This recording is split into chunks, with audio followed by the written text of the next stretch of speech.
Assalamualaikum warahmatullahi wabarakatuh. Hari ini saya nak buat ulasan perlawanan di antara Terengganu menentang Seri Pahang, yang mana Terengganu berjaya untuk comeback pada perlawanan ini dengan kemenangan 2-1 hasil jaringan dari Habib Harun dan juga 1 dari Petrus Shitembi. Manakala gol pasukan Seri Pahang dijaringkan oleh Manuel Hidalgo, yang mana satu gol yang menarik, boleh saya katakan placing yang lawa dilakukan oleh Hidalgo pada perlawanan ini.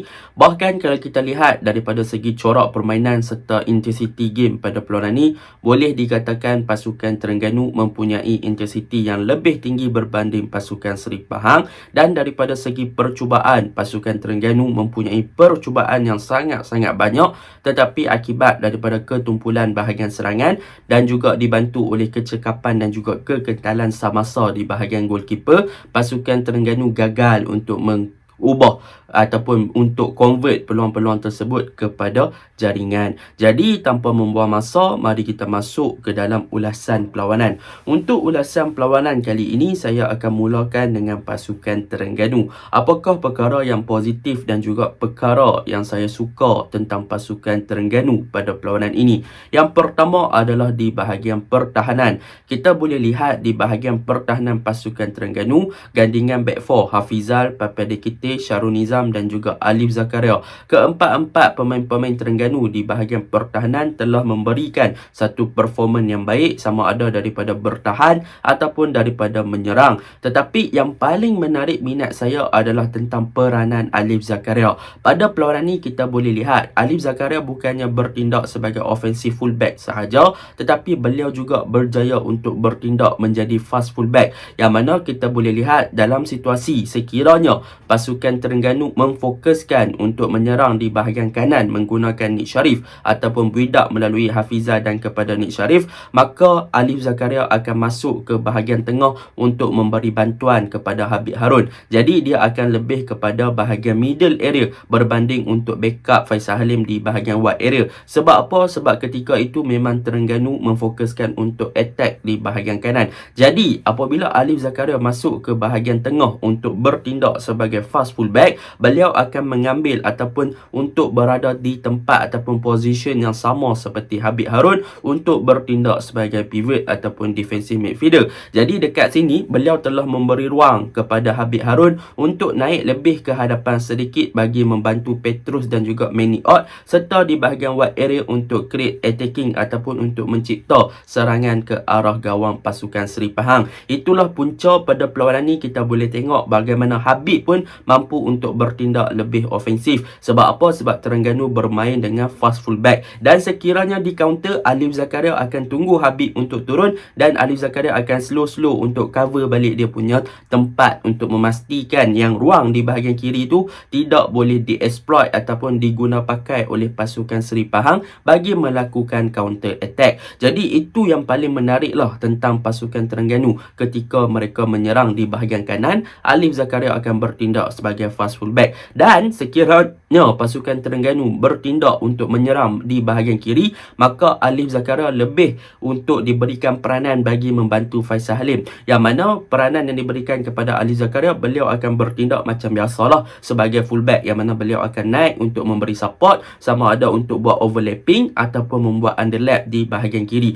So memang boleh dikatakan satu peranan yang agak banyak untuk seseorang pertahanan kiri, tetapi Alif Zakaria berjaya untuk memainkan peranan tersebut dengan sangat-sangat baik di bahagian pertahanan kiri. Fast fullback dia boleh jadi, normal fullback pun dia boleh jadi. Itu yang pertama tentang pertahanan. Yang kedua, apabila kita berbicara tentang pertahanan pasukan Terengganu ni, Papadikite dan juga Syarul Nizam bertindak dengan sangat cemerlang. Yang mana untuk game ni kita boleh tengok Papadikite dan juga Syarul Nizam berkomunikasi dengan baik, dan mereka juga involve dengan build-up play yang dilakukan daripada bawah oleh pasukan Terengganu. Yang mana kita boleh lihat pasukan Terengganu mereka memang suka untuk build-up daripada goalkeeper Rahadi, tetapi Rahadi tak banyak involve dengan hantaran-hantaran jauh. Sebaliknya dia akan buka tengok kepada Syarul Nizam ataupun Papa Dekite. Dan peranan Syarul Nizam dan juga Papa Dekite yang memulakan build up daripada bawah ni sangat-sangat bagus. Yang mana Syarul Nizam daripada dia punya vision long ball passing dan dia punya ketenangan di bahagian pertahanan tu yang kita perlukan,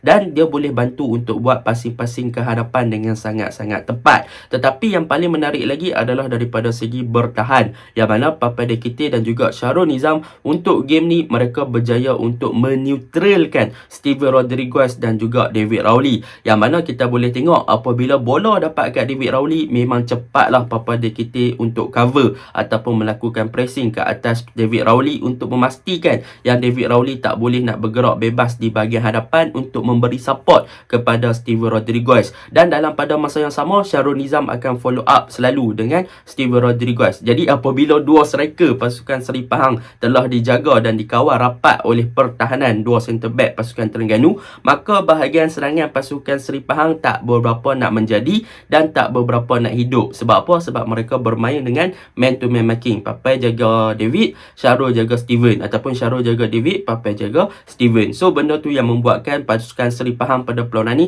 agak sukar untuk penetrate ataupun melakukan percubaan-percubaan ke arah gawang pasukan Terengganu. Itu yang kedua. Yang ketiga, kita boleh berbicara tentang pasukan Terengganu adalah di bahagian tengah, yang mana gandingan Habib Harun, Petrus Shetembi dan juga Manny Ott. Bagi saya, Habib Harun adalah man of the match untuk perlawanan ni apabila beliau berjaya untuk menjalankan tugas dengan sangat baik. Daripada segi link up play, beliau berjaya untuk memastikan yang beliau boleh membina satu gerakan dan juga short passing di bahagian tengah untuk pasukan Terengganu melalui gerakan bersama, melalui Petrus Shetembi, melalui Manny Ott dan sebagainya. So Habib Harun untuk game ni work rate beliau sangat tinggi. Beliau berjaya conquer bahagian tengah dengan ada backup daripada fast fullback daripada Alif Zakaria tadi, dan beliau ada support daripada Petrus yang bermain di hadapan beliau yang lebih ada vision. Beliau ada Manny Ott yang bermain dengan box to box. So banyak gerakan yang tercipta di bahagian tengah ni boleh untuk melakukan switch play ataupun open game sama ada ke bahagian kanan dan juga bahagian kiri. Sebab apa? Sebab Habib Harun adalah key player yang menjadi player yang boleh link up play antara corak-corak permainan pasukan Terengganu, sama ada untuk melakukan switch play di bahagian kanan ke tengah, tengah ke kiri dan sebagainya. So Habib Harun memainkan peranan yang penting lah, dan dibantu pula oleh Manny Ott dan juga Petrus Shetembi, yang mana Petrus Shetembi bertindak sebagai attacking midfielder. Memang kita tahu kelebihan beliau daripada segi vision, daripada segi passing accuracy, memang beliau sangat-sangat cemerlang, yang mana untuk game ni boleh dikatakan ada beberapa killer passing yang dilakukan oleh Petrus Shetembi ke bahagian hadapan untuk mencari Kipre, untuk mencari Nik Sharif, Faisal Halim dan sebagainya. Tetapi sayang, hantaran-hantaran tersebut berjaya untuk disambut dengan baik oleh teammate beliau. Tetapi daripada segi penyudah execution yang menjadi persoalan dan menjadi tanda tanya, kenapa Terengganu gagal untuk memanfaatkan dan menyudahkan peluang-peluang tersebut. Jadi untuk tengah memang dah komplit dah. Mereka berjaya untuk meneutralkan bahagian tengah pasukan Seri Pahang. Kita boleh tengok untuk game ni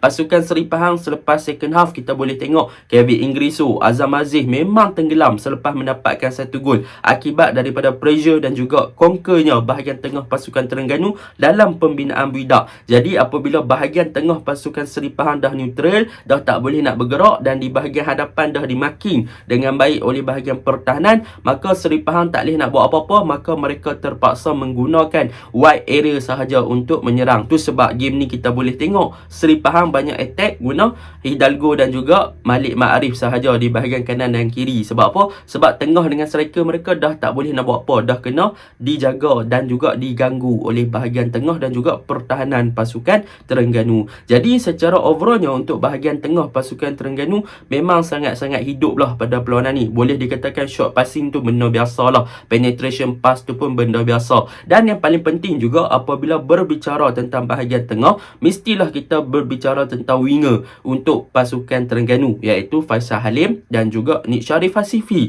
yang mana untuk perlawanan ni kita boleh lihat Faisal Halim dan juga Nik Syarif Hasifi bermain dengan sangat cemerlang di mata saya. Dan untuk Faisal Halim, macam kita tahu, dia adalah player yang mobile. Beliau banyak bergerak, beliau punya ball control padu, beliau ada passing dan beliau ada finishing. Tetapi untuk game ni memang walaupun dikawal rapat, beliau bertindak dengan sangat cemerlang. Tetapi yang paling saya suka tentang Faisal Halim ni adalah di second half. Sebab apa? Sebab kita tahu Terengganu bermain tanpa seorang striker di second half apabila Kipre dikeluarkan akibat daripada kecederaan dan diganti dengan Hakimi Abdullah. Dan untuk second half memang Faisal Halim yang bertindak untuk mengambil tempat Kipre tersebut. Dan pada perlawanan ni Faisal Halim berjaya untuk mengambil tempat Kipre dengan sangat baik. Walaupun bukannya sebagai seorang number 9 yang pure ataupun tulen, tetapi beliau berjaya menjalankan tugas daripada segi untuk mengucang-acirkan pertahanan pasukan Seri Pahang dengan gerakan-gerakan dribbling yang beliau lakukan memang sangat menjadilah.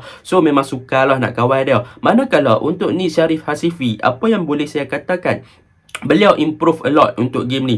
Yang mana untuk game-game sebelum ni banyak gerakan-gerakan beliau tidak berjaya dilakukan. Yang mana beliau lebih dapat bola, suka passing, buka game dan sebagainya. Tetapi untuk game kali ni di bahagian kanan pasukan Terengganu, memang Nik Syarif Hasifi banyak memberi masalah kepada Azwan Arifin. Yang mana kita boleh tengok beberapa gerakan yang dilakukan oleh Nik Syarif berjaya untuk mencipta gerakan-gerakan yang hampir menjaringkan gol. Tetapi sayang daripada finishing dan juga decision making yang dilakukan oleh pasukan Terengganu agak kurang. So benda tu yang menyebabkan Terengganu gagal untuk convert segala peluang yang mereka dapatkan. Tetapi untuk Nik Syarif memang dia improve banyak lah untuk game ni. Dia berani untuk dribble, dia berani untuk beat pertahanan lawan, dia berani untuk masuk dalam kotak penalti, dan daripada segi passing dan sebagainya dia pun dah mula berjaya. Tetapi banyak lagi yang beliau perlu improve. Still lagi ada room for improvement untuk pasukan Terengganu. Jadi apakah benda yang paling saya suka lah untuk pasukan Terengganu? Benda yang paling saya suka untuk pasukan Terengganu sebenarnya